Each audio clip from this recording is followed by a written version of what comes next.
Alright, this is take two filming this video. Last one decided to freak out right near the end and just record my voice over me paused in a weird position because that's what videos like to do. And yeah, I am super thrilled. Anyways, hey, happy spring everybody. I hope you finally have warm weather, although it gets so warm so fast in Atlanta that it's kind of like, wow, did I really want this warm weather? I mean, I totally did, but also summer is going to break me. Anyway, I got a bunch of exciting things, which I am reversing the order of because they got turned around. And now they're falling over. I'm super organized. You should all be impressed. Anyway, the first things I got were from Simon & Schuster Audio, 567 Nate, which is the sequel to Better Nate Than Ever. And I loved this one, I think just slightly more than the first one, which I also loved. And it is about a boy who is going to be in his first Broadway show, and it's about him trying to make his dreams come true. And it's Broadway, and it's funny, and it's LGBT, and really you should just read it, I think.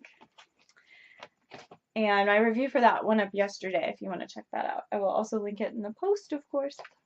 Unless I forget, which I usually do, so probably I won't link it in the post. But I'm going to tell you now that I will. It's a lie. And then Love Life by Rob Lowe, which I DNF'd because I made the mistake of going, oh, it's his second autobiography. And I would assume the autobiographies would be written like, or his second memoir. And I assumed that it would be like, okay, well, I talked about this part of my life because it got to a certain point and then skipped some things. And I figured it would go over things that he didn't already do and stories I only tell my friends. But it was a little repetitive and I felt like he was being a bit more pretentious and show offy in this one, and I wasn't interested in the stories he was telling. It was getting more into parenting and things like that, which I just don't care, to be honest. Like, that's great, and I'm sure people will enjoy that, but I don't, so I DNF'd it.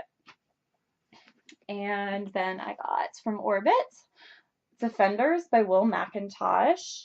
I have heard good things about McIntosh's first book, which I believe was called Love Minus 80. And so I wanted to try his next one since I had the option. And I think, whoops, yes, Ellis, I threw the book again. I threw a book again. It's a thing that happens. I haven't been drinking. I'm sorry, but I'm also, it's Friday and I'm free. And also I'm trying to do this and it didn't work. So now I'm just weird. Anyway, but look at the back. It's so cool. I'm assuming it's about Terminators, but I haven't seen Terminator, so I can't tell you if that is accurate once I read it. But that is my assumption.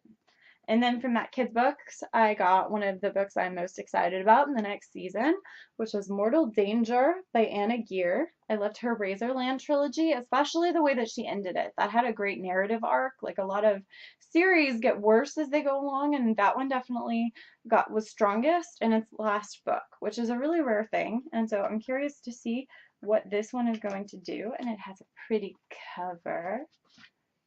And I got a second copy of Nina LaCour's Everything Leads to You from Penguin, which, I mean, I don't need a second copy, and usually that's kind of frustrating, and I do feel bad for the people who requested one and didn't get one. But I know someone who really, really wanted it, and it's going to go to her, so Dahlia Adler. I hope it is as amazing as we are both dreaming, and I will try to get it into the mail as soon as possible, but I'm terrible about this. But I will try. That is all that I can promise. And I won from Library Thing the American Arc of the Falconer by Elizabeth May. I've already read and reviewed The Falconer because Ellis was nice enough to send me a UK copy, but I was kind of curious. The ending of The Falconer just kind of leaves off in the middle of a big scene, and I was curious if they did something different in the US version. Probably not, but I just wanted to know, and also it's pretty and whatever. Not sure when I'll get time to reread it, but I have it and it's pretty. And maybe someday, like next year, Elizabeth at BEA, Elizabeth May will sign one or both of them for me. Although, would I really take a book with me to BEA? Let's not think about the logic on this. Let's not think about it right now. Book hauls are not for logic. Book hauls are for books, which sometimes have nothing to do with logic. And I went to Books A Million for the first time ever. I didn't even know we had them here in Atlanta, and it was amazing. The bargain book section was like Mecca. I can't even with how cheap those new books were. So I bought the Peacock Emporium by Jojo Moyes, which I honestly had never heard of, but it has dresses on the cover, and I loved Moyes's Me Before You, so I'm assuming that it is worth $3 because hey, $3. And the best find was God Speaker by Karen Miller, which is an omnibus of her God Speaker trilogy. So I got 3 epic fantasy books for only $3.97.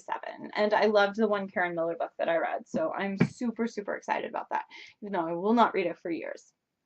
Anyways, I am off to go drink margaritas this evening, but I hope you guys have an amazing weekend and that you got great books this week too. Bye!